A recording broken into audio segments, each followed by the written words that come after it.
reason this has anything to do with my art is this is part of who I am.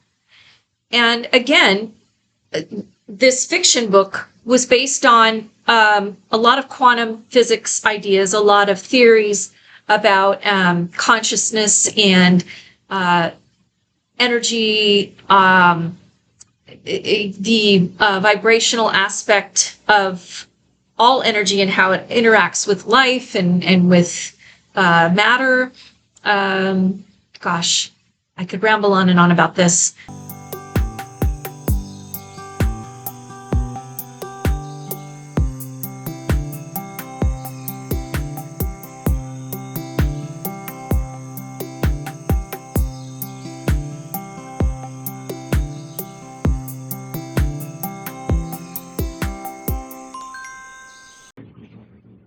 Hi, welcome back to my channel. I'm Cheryl, and this channel is a little bit vlog, a little bit demo, and all kinds of things to come in the future. Today, though, I want to update you on my journey with the Milan Art Mastery Program. I just started part 4, which is the last part of the program. And section 1 through 3, basically, talking about branding, marketing. So I just finished the first few videos about branding and marketing. And I want to talk about branding today because some of you may find that you face the same dilemma I did in determining my archetype and determining my noisy co-host, Simba. Anyway, determining my archetype was, for me, as difficult as determining my voice, because I think it's just my personality, to be honest. And some of you may relate to this and some of you may not. I am the kind of person, it's funny too, because in this kind of introspective study of myself, I've been able to actually figure out what my archetype is. So, as I was saying, my personality is one that I want to make sure I have the exact right answer, the exact right information. So I will research and analyze something to death to make sure that whatever I'm presenting, putting forth, saying, writing about is for sure the factual, real truth. I don't know why I'm like that, but I am. And I finally realized that just this morning when I rewatched some of the videos and I went and did some further research outside of Milan on archetypes, on branding, on the DISC assessment, all kinds of things. And finally realized, yeah, I'm a sage. Now, when I first looked at the sage archetype, I thought, well, I don't know that I'm the kind of person that likes to go out and teach other people things. I don't know that I really have a lot to teach other people. I mean, I don't see myself as an expert in anything or even knowledgeable enough to pass on my opinion.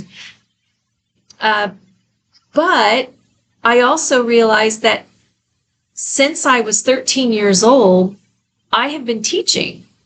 I taught baton twirling lessons for the Parks and Recreation in our little city when I was 13, and then kept teaching until I was out of high school, and around that time I started teaching gymnastics for the Parks and Recreation. I went on to eventually work for nonprofits in which, at the YMCA, of course, I taught all kinds of classes. I trained coaches to teach the classes. I worked in supported employment, helping people with individuals learn how to work at their job, people with individuals with disabilities learn how to do their job. And I would assess them, and then I would train the other staff in how to work with them and so on. That's just a few examples. So my entire life has been about teaching others the skills and knowledge I have. And I thrive on that I enjoy speaking in front of groups. I enjoy the excitement of showing someone new, even if it's someone who's never been to California, and I show them how you can go to breakfast in the desert with the sunrise, go to lunch in the mountains, and then watch the sunset at the ocean, all in one day, and really not exhaust yourself. I love showing people that, especially if they come from places where they don't have all those things. So to sum all this up, I do enjoy sharing knowledge. I do enjoy sharing anything exciting or anything that I feel will be amusing to people or useful for people. So that pretty much is the definition of a sage. And on the kind of weird peripheral outside margin of that, it is also, but it kind of like a Venn diagram, it kind of fits in there, is I love magic. I love wizards. I love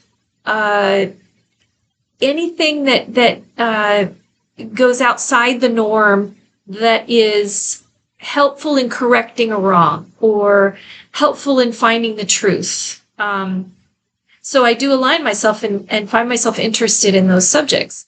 I'm also a big fan of quantum physics, a big fan of science, discovery, adventure, the latest findings in Egypt or in archaeology, archaeological digs in the Middle East, whatever, because I thrive on that. I thrive on knowledge myself. So because I thrive on that, even though I don't consider myself a super intelligent person, but I enjoy the discovery.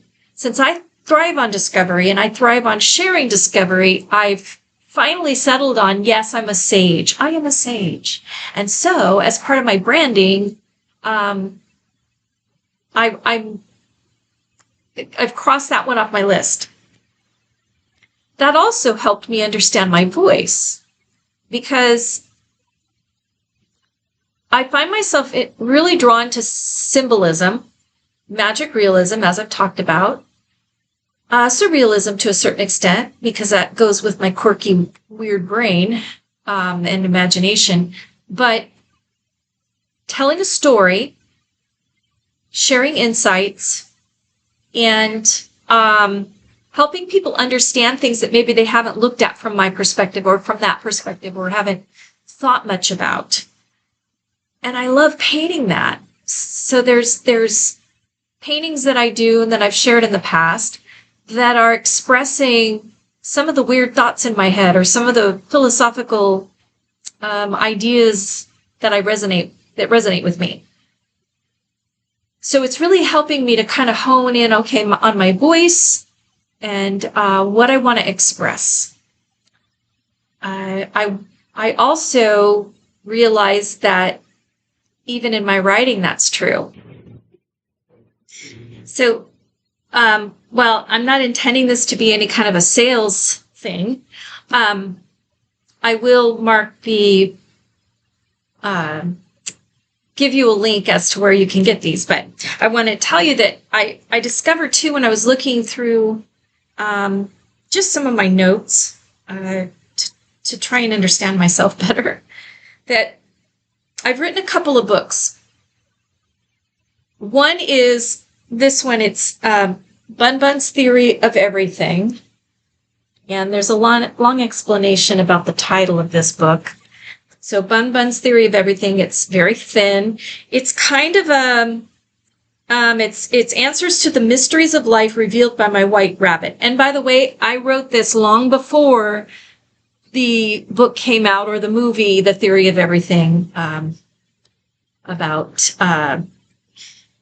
Stephen Hawking's life. So this was written quite a few years ago, and then I published it within the last 10 years.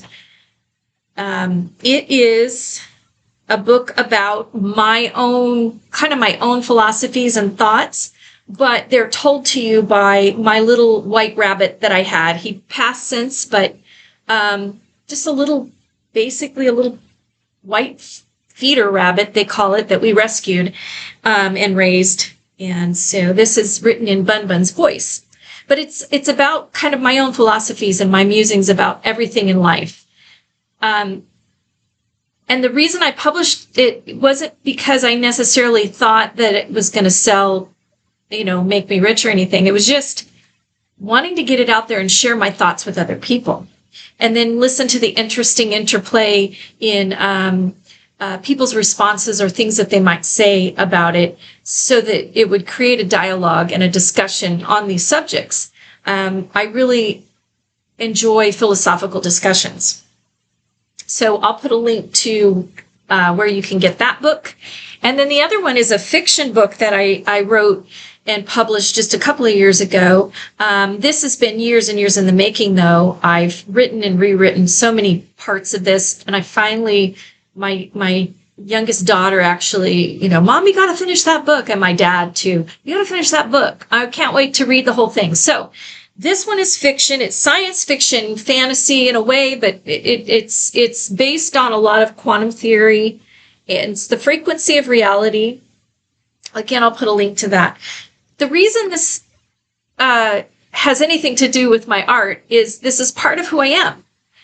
And again, this fiction book was based on a lot of quantum physics ideas, a lot of theories about consciousness and energy, the vibrational aspect of all energy and how it interacts with life and with matter. Gosh, I could ramble on and on about this, but I'm trying not to. So this book is based on a lot of those theories, and there's a lot of reality in this book. Some of the places, the people, a lot of things, there's reality in this book, but it has kind of a sci-fi, the plot and the story is pretty sci-fi. So if you enjoy that kind of thing, I'll put a link for this book as well. And again, my writing is kind of the same way my art is. I want to share something of myself. I want to share my thoughts, my dreams, my imagination, whatever. And that is really helping me figure out my voice. And as I said, now it's actually helping me with my branding. So for you, the person who's just starting out on this journey, when you get to this part 4 in the Milan Institute program, you may want to go back and relook at the archetypes, relook at the DISC assessment, all of those kinds of things. And then if you kind of are caught between two, you're not really sure which archetype you are, then do a little more research in depth on each of those archetypes, and then try to apply them to yourself really honestly. Eventually, once you build your word list that Ellie suggests, and you do some of the other things she suggests, you really will come to a place of understanding about what your branding should be, who you are, what your mission is, and all of that. And if you are still struggling with your voice, I think this process will help you hone in on that as well.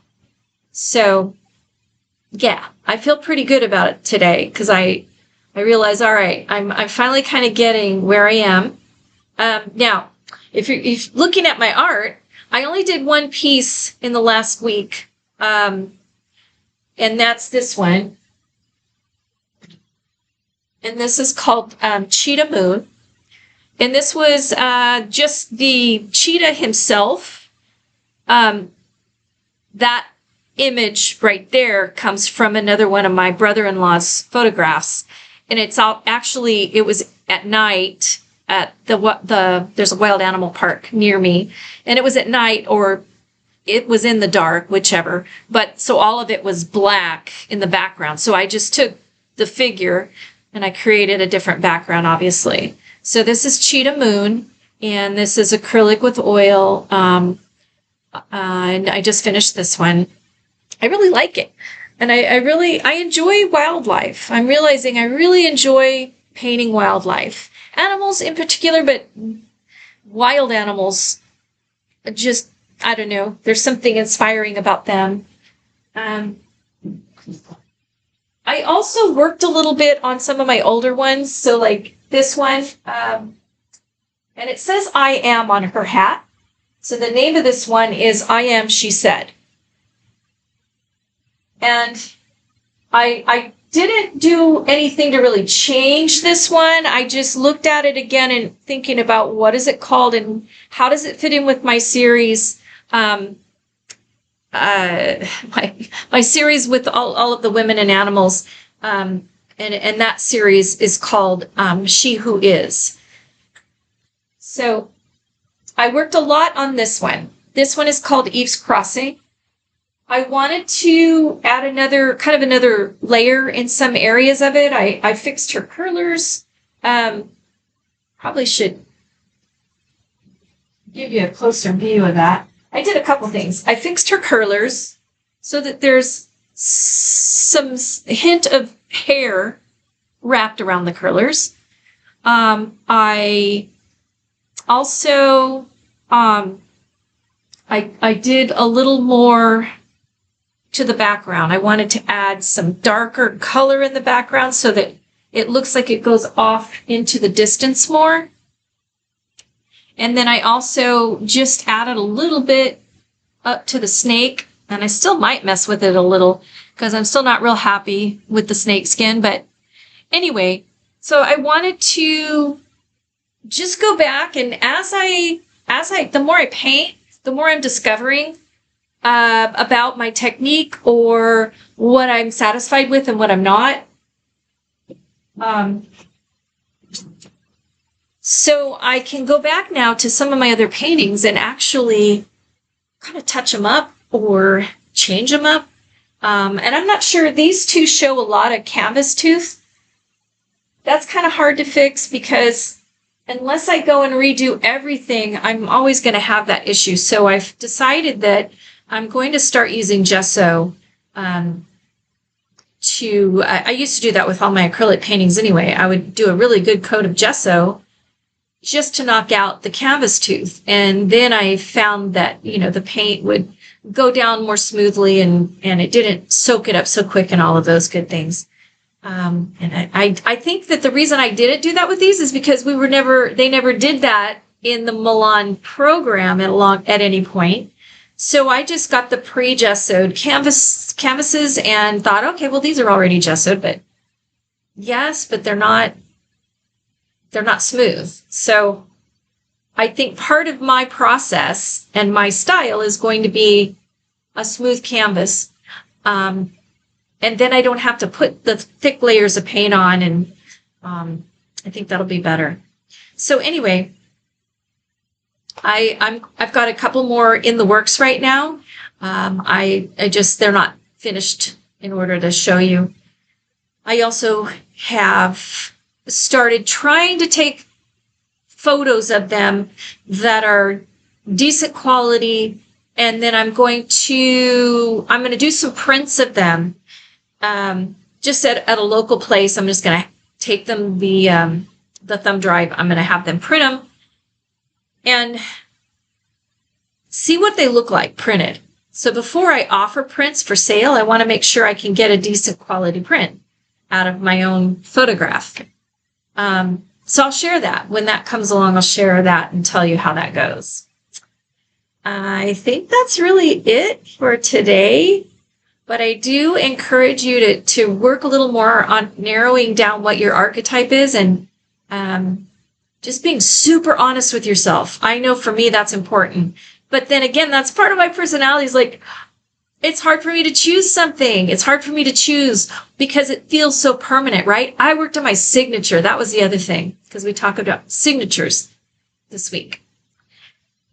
I worked on my signature over and over and over. I am not happy with anything I've come up with. So and for me, that's because I'm going to take that, make a PNG with it, and I'm going to use that, of course, in all of my branding. It has to be perfect, right? So I'm that kind of person where I'm so caught up. I have a hard time making a decision if it's going to be a permanent decision or something I have to live with for a while. It takes me forever to feel like I got it right. So I need to work on that. But that's just part of who I am. So I'll go back and keep working on my signature. And I have Cheryl Ann Hunter, which is very long. So I think I'm going to go with C.A. Hunter. And that way it's not such a big signature to put on my paintings. It's a little easier to work with. And I might be able to design some kind of a recognizable kind of logo, I want to say, but it's really just playing with the letters to give myself a signature that stands out. So that's where I am this week. Yeah, working on my brand.